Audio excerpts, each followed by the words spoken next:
नमस्कार। मैं डॉक्टर सुषमा मेहता प्रस्तुत हूँ अपनी ही लिखी कहानी जूठा का तीसरा और अंतिम भाग लेकर।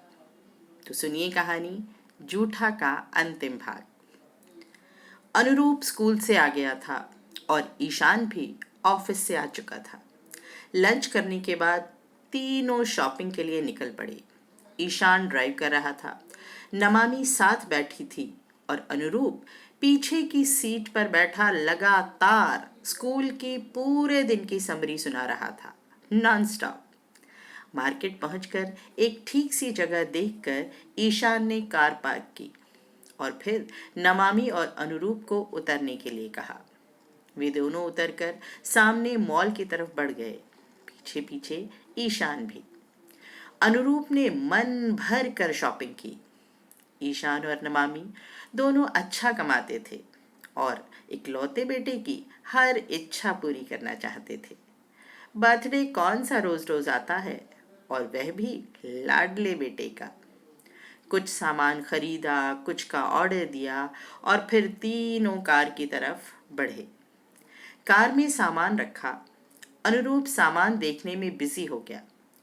तभी ईशान को याद आया कि अनुरूप की बुआ, चाचा चाची और दूसरे नियर डियर भी तो आएंगे, तो उनके लिए भी रिटर्न गिफ्ट यहीं से क्यों न ले लें। नमामी ने हामी भर दी। ईशान ने नमामी के साथ अनुरूप को भी उतरने के लिए कहा, पर अनुरूप बोला, आप दोनों जाइए, मैं यहीं बैठूंगा। ठीक है, ईशान ने कहा। नमामी और ईशान दोनों चले गए। अनुरूप अभी सामान चेक ही कर रहा था, तभी उसकी नज़र अपनी ही उम्र के एक लड़के पर पड़ी जो कार के पास से गुजर रहा था। कंधे पर प्लास्टिक का गंदा बड़ा सा थैला लटकाए, फटे पुराने गंदे कपड़े, उलझे बाल, उनींदी आंखें, गंदा चेहरा और नंगे पैर।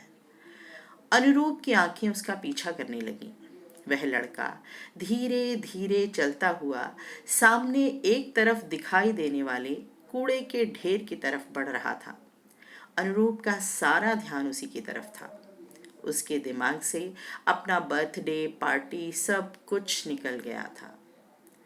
वह लड़का हाथ में पकड़ी पतली सी डंडी लेकर कूड़ा इधर उधर कर रहा था और उसमें से खाली बोतलें, डिब्बे उठा उठा कर अपने उस बड़े से थैले में डाल रहा था।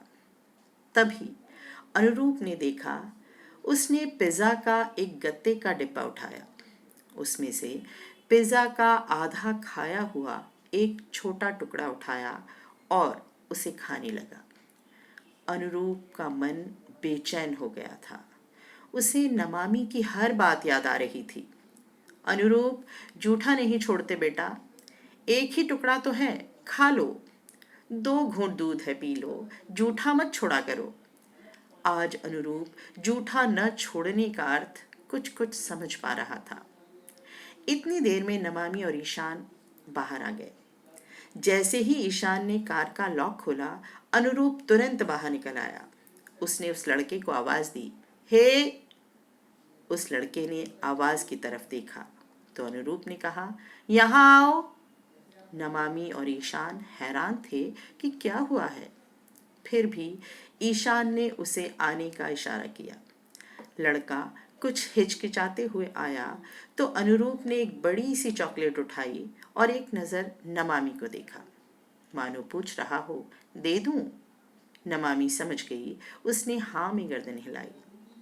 अनुरूप ने उस लड़के को चॉकलेट दे दी और गाड़ी में बैठ गया।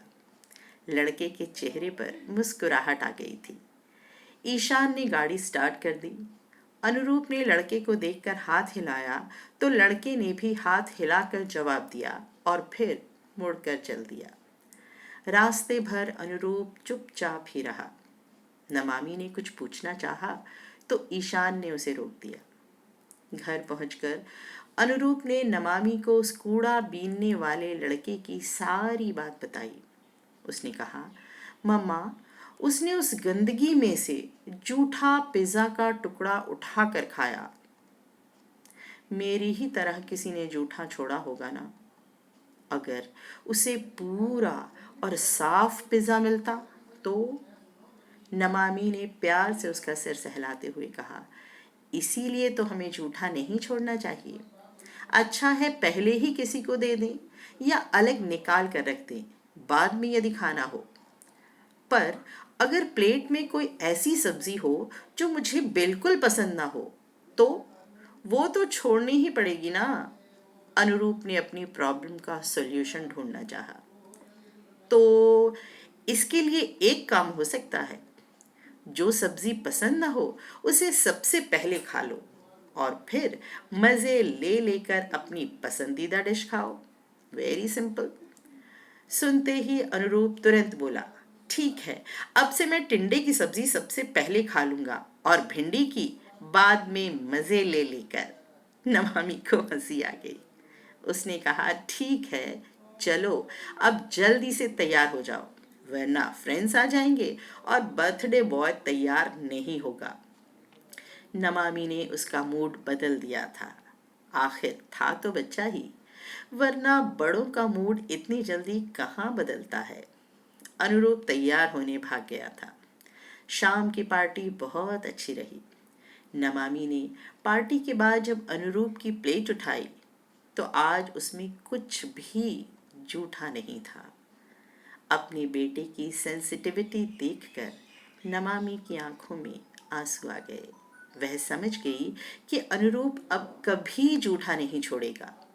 कूड़ा बीनने वाले लड़के की उस घटना ने उसके बाल मन को कहीं छू लिया है। अब वह किसी को देगा तो खाने की सही चीज, अपना जूठा कूड़े में फेंक कर तो कभी नहीं।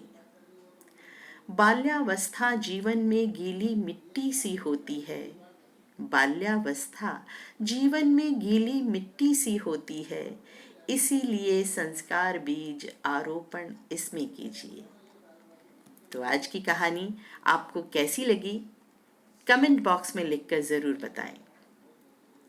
कहानी को लाइक करें, शेयर करें और सब्सक्राइब करें। तो आज के लिए बस इतना ही।